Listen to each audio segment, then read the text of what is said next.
미소 냉전과 권력의 이동입니다. 냉전이라는 용어가 있죠. 세계 2차 대전 이후에 미국 중심의 자본주의 진영과 소련 중심의 공산주의 진영 간에 대립한 것. 이것을 냉전이라고 하죠.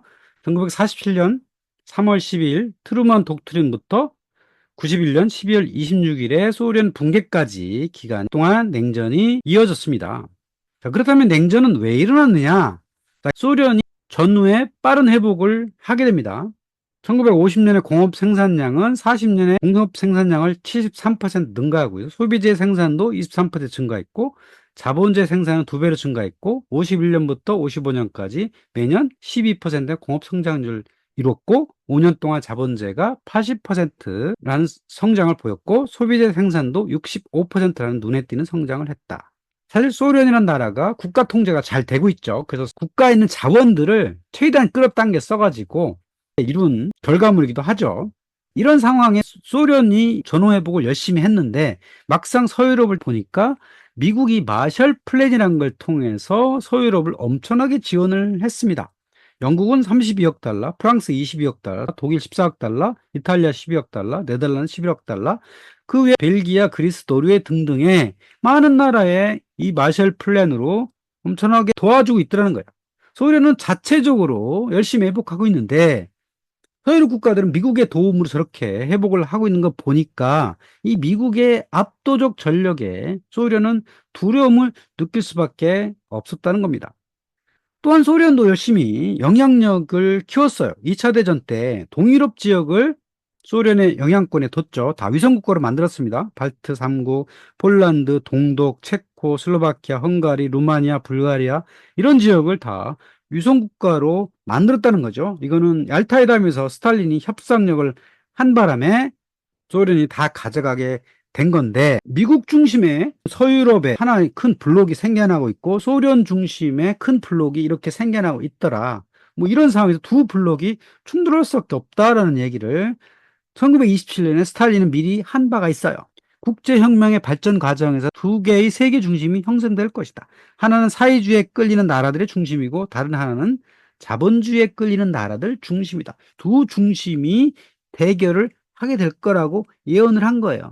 그 예언처럼 세계대전이 끝나자마자 미국 중심의 자본주의 진영과 소련 중심의 공산주의 진영이 이제 대결을 하게 됩니다. 이때 가장 중요한 키워드가 핵폭탄이었습니다. 1945년 미국이 나가사키와 히로시마에 핵폭탄을 먼저 투하를 했죠. 그래서 미국이 강력한 무기를 확보했죠. 물론 재래식 전력도 미국이 앞서 있었는데 거기다가 핵폭탄까지 준비를 했으니 미국이 얼마나 강력하겠어요. 소련 입장에서 볼 때 미국이 얼마나 무서웠겠습니까? 자, 그럴 때 소련도 핵무기를 1946년에 실험을 시작해가지고 49년에 핵실험을 거치면서 원자폭탄을 보유하게 됩니다. 재래식 무기의 열세, 그거를 소련은 핵전력으로 채우려고 했던 노력의 일환이었다고 하는 겁니다. 이렇게 돌아가는 상황을 보니까 미국 입장에서 볼 때 소련은 2차 대전의 연합국의 일원이었지만 소련을 경계를 해야 된다라고 하는 생각이 들게 된 거죠. 루즈벨트 대통령은 소련에 대해서 상당히 우호적으로 봤는데 루즈벨트 다음에 대통령이 되었던 트루먼은 소련에 대해서 상당히 적대감을 갖게 됩니다. 그 이유가 소련이 공산주의를 퍼뜨리려고 하는 의욕이 딱 보이잖아요. 이미 동유럽은 위성국가로서 공산국가가 들어섰고 또 그리스나 터키 지역에도 공산당이 있었거든요. 저 공산당이 언제든지 정권을 잡을 수 있다라고 하는 분위기가 있었단 말이죠. 그래서 공산화가 우려된 그리스와 터키에 대해서 지원을 해야 된다라고 얘기하는 게 바로 트루먼 독트린이었습니다. 이때 본격적으로 소련과 미국 간의 대결 구도가 이어지게 됩니다. 그리고 또 중요한 것은 중국이 공산화가 된 겁니다. 2차 대전 끝난 이후에 만주와 중국 동부를 점령하고 있었던 일본이 물러나자 남쪽에 있었던 장개석의 중화민국과 북부에 있었던 공산당이 대결을 벌여가지고 결국은 4년 동안 전쟁을 해서 1949년 10월에 중국 대륙이 완전하게 공산화가 된 겁니다. 소련 블록의 하나 일원이 된 거예요. 그러니까 미국 입장에서는 이거를 경계하지 않을 수가 없었던 거죠. 이래서 냉전이 때부터 본격적으로 일어나게 됩니다. 실제 전쟁은 일어나고 있지 않지만 두 세력 간의 힘겨루기 일어나고 있다. 이것을 콜드워, 냉전이라고 이름 붙이게 된 겁니다. 그래서 미국 중심의 서방 지역은 북대서양 조약기구란 걸 만듭니다. 원래 목적은 소련을 견제하기 위해서 한 거죠. 미국 중심으로 영국, 프랑스, 이탈리아 등이 만들어지게 되고, 여기 파란색 지역이 나토라고 하는 북대서양 조약기구죠. 그리고 1953년도에는 그리스하고 터키가 가입함으로써 소련을 둘러싼 나라들이 나토를 형성을 하게 되고, 오늘날까지도 이 나토가 소련 내지는 러시아의 적대적인 세력으로 있죠. 그에 비해서 여기 붉은색 지역, 소련을 비롯해서 소련의 위성국가들, 동독, 체코, 폴란드, 루마니아, 헝가리, 불가리아는 이 나토에 대항하는 군사동맹기구를 만들게 됩니다. 이것을 바르샤바 기구라고 부르고요. 그래서 이 나토와 바르샤바 조약기구가 유럽에서 치열한 대결 양상을 벌이게 된 거죠. 자, 경제적으로도 두 세력은 블록을 형성을 했습니다. 서유럽 국가들은 미국의 지원을 받아서 EU를 결성을 하죠. 프랑스, 독일 중심으로 EU를 만들어서 경제 공동체를 만들고, 여기 반대로 소련 중심으로 코메콘이라고 하는 소련과 위성 국가들의 경제 공동체를 만들게 됩니다. 이렇게 두 세력은 끊임없이 대결을 하게 됨으로써 지구촌은 흔히 제1세계라고 부르는 미국과 서방 진영이 있게 되고, 제2세계라고 부르는 소련과 공산 진영이 있게 됩니다. 소련과 그 위성 국가들, 거기다가 몽골, 그리고 중국까지 해서 공산 진영이 하나의 블록이 되는, 두 블록이 대결하는 구도가 되게 되고, 거기에 끼어들지 않았던 중립 내지는 별도의 세력, 이거를 흔히 제3세계라고 부르죠. 아프리카 대부분의 나라들, 그리고 동남아시아 여러 나라들을 제3국가, 이렇게 냉전시대에는 불렀었죠. 미소 간의 대결은 여러 방면으로 이어지게 되는데, 가장 유명한 것은 바로 우주전쟁이죠. 가장 먼저 소련이 인공위성 스푸트니크를 대기권에 쏘아 올리죠. 이것이 미국이 깜짝 놀라게 만든 거고, 또 사상 최초의 우주비행사 유리 가가린을 대기권으로 보낸 거, 이것이 미국이 우주 개발에 서 각성을 하게 된 아주 중요한 사건이 되죠. 이 우주 개발에 집중하게 된 그 이유 중에 하나도, 핵탄두를 쏘아 보내려면 로켓이 있어야 되잖아요. ICBM, 대륙간 탄도탄. 이거를 만들다가 보니 인공위성을 대기권으로 보내는 로켓으로 발전을 한 거거든요. 중요한 건 미소 간의 핵 대결이 일어나고 있었다는 겁니다. 여기 두 개의 그래프가 있는데요. 파란색은 미국의 핵탄두가 늘어나는 추이고, 붉은색은 소련이 핵탄두가 늘어나는 추이입니다. 1945년부터 미국이 생기기 시작했죠. 그래서 1949년에 소련이 만들었고, 그때까지 여전히 핵탄두가 적었습니다. 그 이후에 1960년까지 미국이 급격하게 핵탄두를 늘렸고, 소련은 그 이후에 1985년 때까지 지속적으로 핵탄두를 늘렸죠. 그리고 이때쯤부터 두 세력은 화해 무드로 돌아가서 핵탄두를 줄이는 방향으로, 대탕트라고 부르는 시대로 이어지죠. 하지만 여전히 러시아 또는 소련은 핵탄두 5,400개를 보유 중이고, 미국도 5,000개 정도를 보유 중인 이런 상황이라고 할 수가 있겠죠. 두 세력 간의 핵무기 경쟁이 극명하게 드러났던 가장 유명한 사건은 쿠바 핵 위기였습니다. 여전히 소련은 미국의 상대가 되지 못하죠. 경제적으로나 국방이나 핵무기나 모든 게 다 미국의 상대가 되지 못합니다. 거기다가 미국은 소련을 직접 공격이 가능합니다. 우주 쪽으로 쏘아보지 않고도 직접 공격이 가능한데, 소련은 미국을 공격하기가 쉽지 않은 이런 상황이었던 거예요. 그런 상황을 소련은 우주 개발을 통해서 이 스푸트니크를 먼저 우주로 쏘아보냈고, 가가린이 우주 비행을 했고, 또 루나 탐사선 같은 여러 발사체가, 우리 발사체가 좋다, 우린 소련에서부터 미국까지 발사체를 통해서 핵무기를 보낼 수 있다라는 홍보 효과를 통해서 둘이 대결 구도가 되는 것처럼 이렇게 쇼를 했다는 거죠. 철의 장막으로 정보 은폐, 소련 내에 어떤 수는 있는지를 잘 알려주지 않음으로써 소련이 미국과 대등하다고 하는 블로핑에 성공을 했다는 겁니다. 하지만 현실적으로 보면 소련은 직접적으로 핵무기를 미국에 쏘아버리기가 어렵다는 거죠. 왜? 소련에서 미국으로 보내려면 우주를 거쳐서 미국으로 가야 되는데, 미국은 이미 터키와 이탈리아에 핵탄두를 가져다 놓고 있었어요. 그러니까 터키에서 미사일을 쏘면 모스크바까지 바로 갈 수 있거든요. 소련군 장교 올레그 펜코프스키가 이런 말을 했어요. 당신들은 우리를 멸망시킬 수 있지만 우리는 당신들을 멸망시킬 수 없다. 소련이 되게 불리하죠. 이 불리함을 해결을 하려고 소련이 했던 게 바로 쿠바 핵미사일 배치였던 겁니다. 미국 바로 밑에 있던 쿠바에다가 핵미사일을 배치하려고 했던 그런 사건입니다.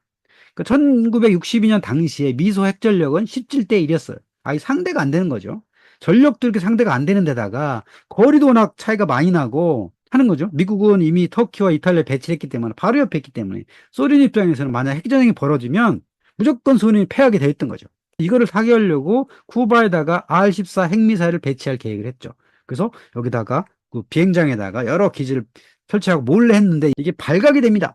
그래서 미국에서 난리가 난 거죠. 미국 바로 밑에 쿠바에 핵미사일 있다는 게 말이 안 되잖아요. 거의 전쟁 직전까지 갑니다. 핵 버튼까지 준비하고 있었던 상황인데 미국이 핵미사일이 쿠바로 들어오지 못하도록 카리브해를 봉쇄하는 방법으로 쓰게 됩니다. 둘이 싸우면 둘 다 망하는 길이니까 쿠바를 봉쇄함으로써 핵미사일 배치 못하게 되고 당시에 서기장했던 후르쇼프가 더 이상 배치 안 하겠다 함으로써 둘 사이에 화해가 이루어짐으로써 쿠바 핵미사일 배치 계획이 없어지게 됩니다. 독재자 스탈린이 1953년에 사망을 하게 되는데 이 사람은 레닌 다음에 지도자가 됐는데 지도자가 되기 위해서 엄청나게 많은 사람을 죽였죠. 대수천 기간한 수백만 명을 죽이고 포로 수용소로 보냈던 전력이 있잖아요. 그러니까 누가 나를 배신해서 나를 죽이지 전전긍긍했습니다. 죽을 때까지 이렇게 했고 심지어 의료진조차 자기 주치의조차 말을 못 들어가지고 이 사람을 감금시키기까지 했던 노이즈에 걸려있던 그런 사람이에요. 그리고 실제로 이 사람이 뇌졸중으로 쓰러졌는데 아무도 그를 발견하지 못할 정도로 심각한 상태였습니다. 그러다가 이 사람이 죽게 되고요. 스탈린 죽은 다음에 소련의 세 번째 지도자로 후르쇼프라는 사람이 등장을 하게 됩니다. 우리가 예전에는 후르시초프라고 들었었잖아요. 소련 키릴 문자를 잘못 해석해가지고 후르시초프란 말로 일본 사람들이 그렇게 하게 됐고 우리는 자연스럽게 들어왔는데 정확한 발음은 후르쇼프라고 한답니다. 이 사람은 1953년부터 64년까지 최고 지도자 자리에 있었고요. 스탈린이 죽은 다음에 후계자를 지정 안 했기 때문에 내부의 치열한 암투를 거쳐가지고 이 사람이 최고 지도자가 되었고요. 스탈린 사후에 공산당 제1서기하고 소련 장관회의 주석직을 역임을 했는데 스탈린은 수많은 사람 숙청을 통해서 독재자로서 자리에 있었지만 비교적 온건한 상태로 최고 자리에 올랐었기 때문에 서방 세계에도 비교적 유화적인 정치인의 면모를 가졌던 사람이었습니다. 그래서 스탈린과 후르쇼프를 비교해보면 아주 재밌습니다. 스탈린이 중점적으로 했던 정책은 강력한 군사대국이었어요. 중화공업을 일으켜가지고 군사대국을 가져가겠다. 미국과의 대결에서 승리하겠다. 뭐 이런 걸 하게 된 거고 그러다 보니까 공업화에 모든 걸 다 거는 행동을 했죠. 그런데 후르쇼프는 개방화, 국제화로 갑니다. 너무 강력한 군사 대국과 공업화를 하다 보니까 이 민생이 어렵잖아요. 그러니까 민생 경제에도 힘을 많이 쓰게 됩니다. 그리고 스탈린은 반대파를 지속적으로 숙청을 통해서 독재자 자리에 올라섰잖아요. 그런데 후르쇼프는 그걸 좀 완화해가지고 경쟁자들을 숙청을 하긴 했어요. 근데 숙청이라는 게 공산당에서 자리를 뺐고 권력을 빼앗긴 했지만 그 사람들을 죽이진 않았던, 그러니까 지도자 역할을 했다는 거죠. 스탈린은 독재자였고 후르쇼프도 우리가 보기 독재자처럼 보이지만 정상적인 지도자처럼 행동을 했다는 거고 스탈린은 경쟁자들을 사형을 시키거나 굴라크에 유배를 시켰는데 후르쇼프는 권력은 빼앗지만 사형시키지는 않았다. 후르쇼프가 남긴 유명한 말이 이런 게 있습니다. 내가 한 일 중 의미 있는 일이 있다면 내가 사형당하지 않고 그저 유배되게 소련을 변화시킨 일이다. 브레즈네프라는 사람한테 숙청이 되거든요. 그런데 사형당하지 않았어요. 권력만 내려놓고 그리고 연금 생활자로 살아가거든요. 내가 만든 체제가 내가 죽지 않고 사형당하지 않고 살아갈 수 있게 만든 게 내가 잘하는 것이다. 내가 의미 있게 한 것이다. 그러니까 정상적인 국가처럼 정상적인 지도자의 모습으로 만들었다라고 하는 거죠. 후르쇼프가 한 일 중에 오늘날 러시아인한테 욕먹는 일이 있습니다. 바로 크림반도를 이전한 겁니다. 크림반도를 우크라이나에 준 거죠. 원래는 크림반도가 이 러시아 공화국의 일원이었는데 이거를 크림반도에 주게 됩니다. 그 이유가 보면 이렇습니다. 후르쇼프는 우크라이나 출신이거든요. 근데 1954년도에 스탈린이 죽은 다음에 내부에서 치열한 권력 다툼이 일어나고 있어요. 권력 다툼이라는 게 공산당의 사람들한테 지지를 얻어야지 권력을 쟁취하는 거거든요. 그러니까 우크라이나 쪽 공산당의 지지를 얻기 위해서 이 크림반도를 러시아에서 우크라이나에 띄워줘요. 자, 문제는 이 크림반도는 뭐가 있죠? 세바스토폴이라고 하는 항구가 있는데 이게 흑해 함대가 있는 곳이에요. 그래서 이걸 띄워주게 돼요. 당시에는 우크라이나나 러시아나 어차피 소련의 일원이기 때문에 우크라이나 사람들과 러시아 사람들이 다른 사람들이 아니었기 때문에 크림반도가 우크라이나에 붙어 있으나 러시아에 붙어 있으나 마찬가지거든요. 그리고 지리적으로 보면 크림반도와 우크라이나는 지리적으로 붙어 있잖아요. 근데 러시아하고는 떨어져 있단 말이에요. 근데 크림반도 우크라이나에 있는 게 어찌 보면 자연스럽죠. 그래서 띄워주게 된 건데 러시아 입장에는 크림반도가 상당히 중요한 땅이라는 거죠. 그래서 2014년도에 러시아는 크림반도를 이제 가져가게 되죠.